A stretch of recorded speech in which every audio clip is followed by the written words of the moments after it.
sa Panginoon, sa Kingdom Nation, sa buong sanlibutan.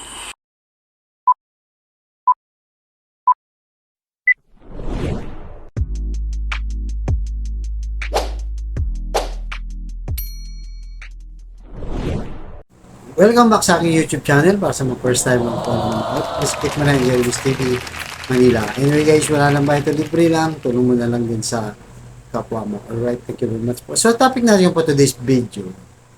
Pastor Kibuloy naglabas ng statement at napaiyak pa dahil sa naguguluhan na o hindi niya na alam kung anong mangyayari. At alam niya na talagang wala na siyang magagawa at hindi na siya matutulungan ng mga taong naging kaibigan niya o naging natulungan niya dahil nga sa kanyang hinaharap na problema ngayon o sa kanyang kaso. So hindi niya kasi inaasahan guys na namuhay siya, di ba, ng marangya. At siyempre may impluwensya na rin dahil marami siyang naging kaibigan, di ba, mga politiko, senador, siguro mga mayor, congressman at sino-sino pa mga politiko. At bukod dyan, siyempre napakayaman niya. Napakalaki ng kanyang mga grupo o yung kanyang mga member. So hindi siya sanay. Kung kaya talagang nagsalita siya na hindi niya naisip, lubos maisip bakit nga nangyari sa kanya. So narito guys, panoorin muna natin yung kanyang unang statement. Sa dulo, ipapanood ko sa inyo yung pag-iyak niya dun sa kanyang statement. Alright? Pasok. Sa Panginoon, sa Kingdom Nation, sa buong sanlibutan, at sa lahat ng aking mga kababayan dito sa ating bansang Pilipinas at mga OFWs na sa ibayong dagat, magandang araw po sa inyong lahat. Ako po ay merong mensaheng ipaabot ngayon sa mga nangyayari sa ating bansa at nangyayari po sa akin, sa KOJC, at sa lahat ng mga pangyayaring itong hindi natin inaasahan na ito'y mangyayari ngayon sa ating bansa. Hindi ko po inaasahan na aabot sa ganito ang mga pangyayaring ito, na aabot ako sa ganitong klaseng panahon na ang mismong umuusig sa akin ay ang aking sariling bansang Pilipinas. Mga kaibigan at mga kababayan, ito pong aking kinakaharap ngayon, paliwanag ko po sa inyo, ako po ay hindi nagtatago sa kaso. So yun guys, napanood nyo, di ba? Talagang hindi niya lubos maisip dahil nga, lalo na nung panahon ni Duterte, talagang namayagpag ito. Di ba? Lalong sumikat kasi hindi magalaw-galaw ng kahit sino. Kaya nung nagkaroon siya ng kaso sa Davao, di ba? Natulog. Bagamat na-dismiss na yung kanyang kaso, pero nag-request ulit yung mga biktima at ngayon, inopen ulit ng DOJ. Kaya nga sinasabi niya, di ba, nagkasabuatan na itong sila BBM at ng Amerika. So natin guys, panoorin muna natin ulit yung pangalawang video. Alright? Pasok. Umuusig sa akin ay ang aking sariling bansang Pilipinas. Mga kaibigan at mga kababayan, ito pong aking kinakaharap ngayon, paliwanag ko po sa inyo, ako po ay hindi nagtatago sa kasong ito dahil ako po ay may kasalanan. Hindi po. Ako ay umiiwas dahil pinoprotektahan ko po ang aking sarili. Bakit ko pinoprotektahan ang aking sarili?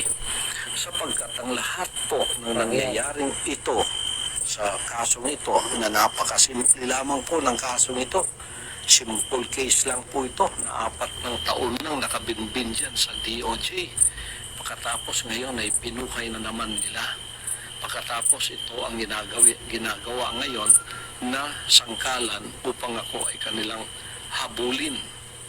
Mga kaibigan at mga kababayan, umiiwas po ako sa pangyayari ito dahil hindi po katulad ng kasong ito ng kanila ni Congressman Tebes at ni General Bantag.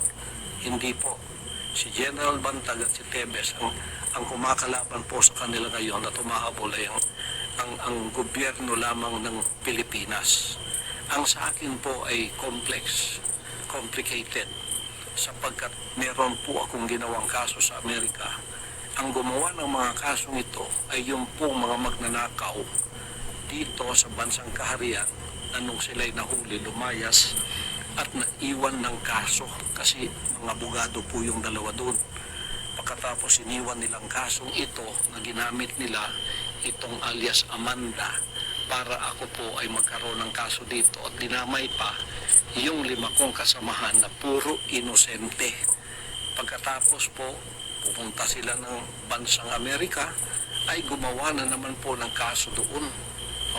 Pagkatapos pinaniwalaan naman sila ng bansang puti sapagkat meron din siguro silang interes sa akin at sa paglago ng bansang kaharian sa Amerika.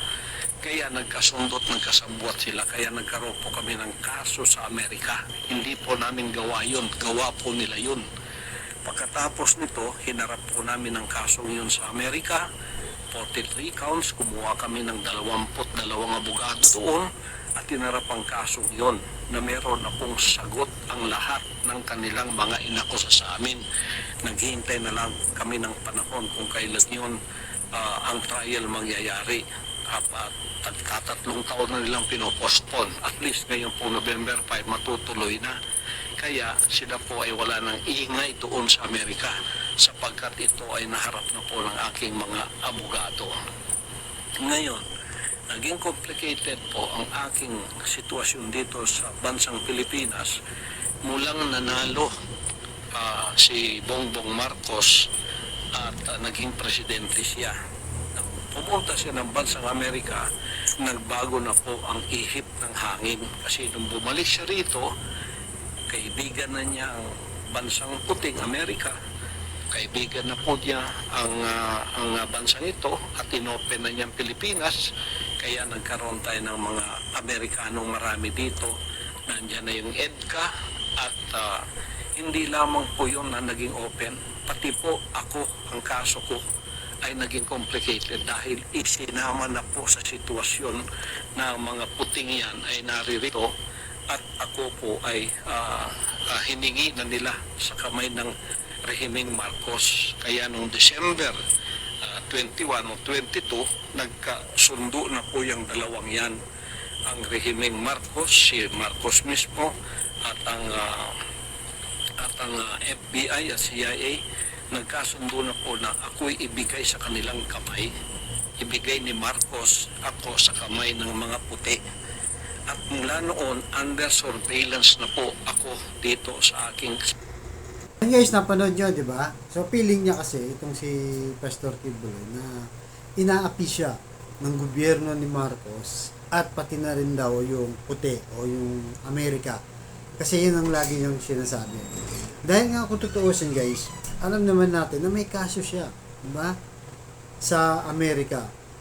At kinumpara pa niya sarili niya kay General Bantag at kay Tebes. Na sila daw, ang kaso nila ay dito lang sa Pilipinas, habang siya. Di ba? May tumutulong daw na Amerika o nakipagsabuatan itong si BBM. Pero ang totoo nga niya, talaga may kaso sila sa Amerika. Kasi nga, di ba? Nahulihan siya ng nagpupuslit ng pera. Di ba? Sa kanyang private jet na nasa nagkakalagang $350,000. Di ba? Napakalaking pera. So, kalaunan yun guys, maraming hindi nakakaalam, may inako lang ng kanyang isang kasamahan para nga lang siya makawala dahil na-detain din siya dahil sa pag-iimbestiga ng US.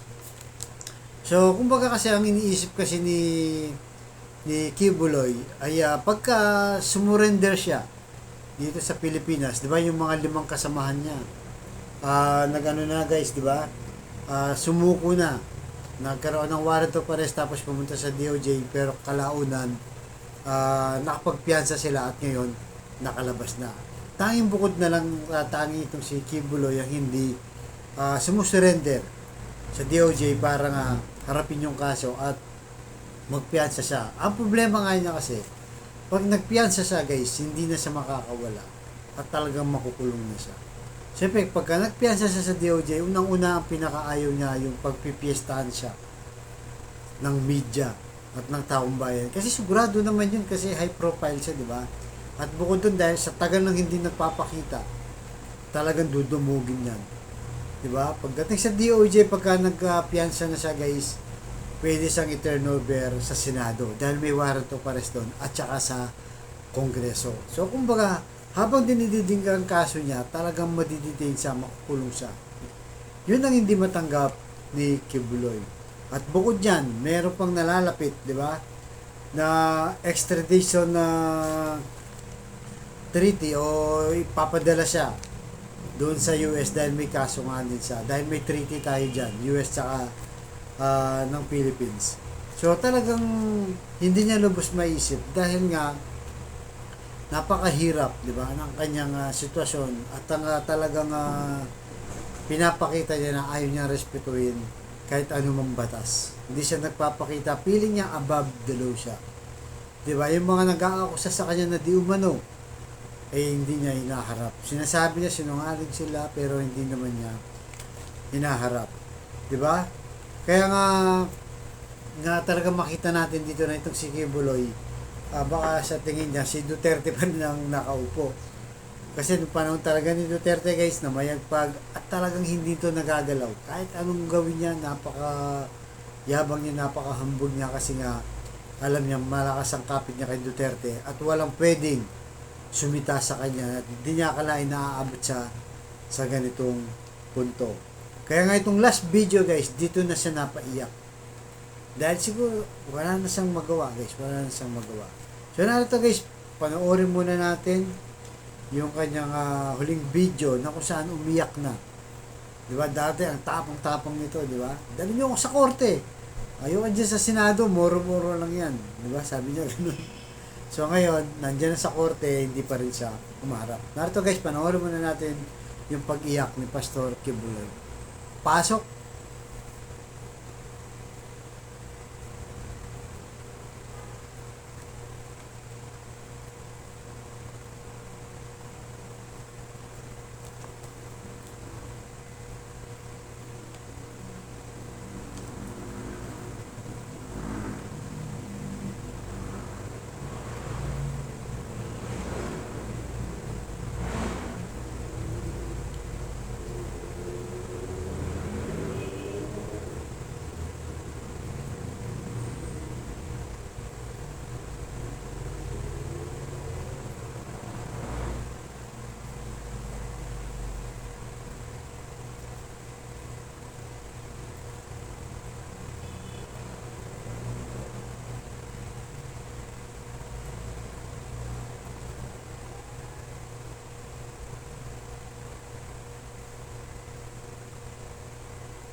So yun guys, napanood nyo, di ba? Talagang naiyak na itong si Pastor Kibuloy kasi nga guys, wala na siyang magagawa. Hindi niya na magamit ang kanyang impluensya. Lalo pa si Duterte ngayon, namumblema na rin, di ba? So, ang naging kinakatakutan din kasi nito, yung pagka nag-surrender siya, di ba? Kasi ang gagawin sa kaya, ipapasuot siya ng orange, di ba? Nabanggit niya. Na iniiwasan niya, tapos mag-shot siya. Di ba? Sa kanan, sa kaliwa, talagang hindi mo akalain na mangyayari talaga sa kanya. At hindi niya yung matanggap dahil nga marangyang tao to, kilala, mayaman, may impluensya. Tapos magsusuot ka ng mga ganun at pagpipiestahan ka nga ng media at ng taong bayan. Pero kasi naging problema ni Kibuloy guys, iwan ko ba sa mga abogado nito, di ba? Hindi ko lubos maisip. Bakit hindi nila in-advise na talagang haharap yan? Diba? Sinasabi nila security reason kaya ayaw niyang pumunta. Di ba sinasabi naman ng PNP, talagang isi-secure siya. Kasi ang sa ayot at gusto niya, gobyerno pa rin ang masusunod. Kahit na anong statement ang ilabas niya dyan, kahit na umiyak pa yan, wala na yung magagawa. Sa ayot at gusto mo, kahit alam niya na hindi napapabor sa kanya yung mga politician at wala nang kakampi sa kanya, ang tanging solusyon ay harapin niya. Kaya nga sabi niya, diba, hindi na ako pahuli ng buhay. Okay lang daw na mamamatay siya. Sa tingin niya, magiging martyr siya. Kagaya daw niya si Rizal at Bonifacio. Di ba? So, sinasabi niya hindi siya guilty, bakit hindi niya harapin? Kahit tayo guys, hindi natin sinasabing guilty na itong si Pastor Kibuloy. Pero kailangan niyang harapin. Dahil yan ang gobyerno, yan ang batas na kailangan niyang respeto at igalang. Talagang wala na siyang pupuntahan kundi harapin niya. Pero pag wala, talagang hahantingin at hahantingin siya dahil nga meron tayong sinusunod na batas. So okay guys, ano masasabi niyo dito sa kay Pastor Kibuloy? Talagang hindi naman magpapahuli ng buhay o haharapin niya kaya sa huling sandali ng kanyang mga kaso? Alright guys, so hanggang dito na po. Abangan niyo ang susunod kong vlog. Thank you very much.